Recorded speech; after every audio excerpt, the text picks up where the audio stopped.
Hi, good morning. So we're here in Kauswagan, Lanao del Norte. So ito po yung longest boardwalk ng Mindanao.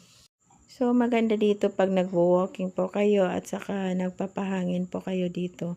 At saka meron ding mga rides.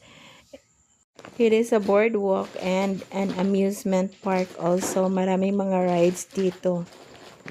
At may enjoy mo yung view. So, you're going to pay 10 pesos each person at saka yung mga rides doon na kung saan ka po gustong sumakay, may pila din doon at saka doon magbabayad. And the rides will be open at 2 p.m. till 10 p.m.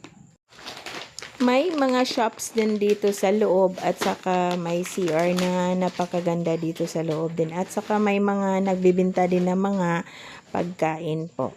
So the boardwalk will be open at 8 a.m. till 10 p.m.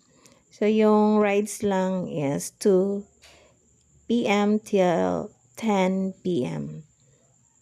Mas maganda dito pag naabutan mo yung sunset nila. Maraming rides dito sa loob, iba't ibang klase po ng rides.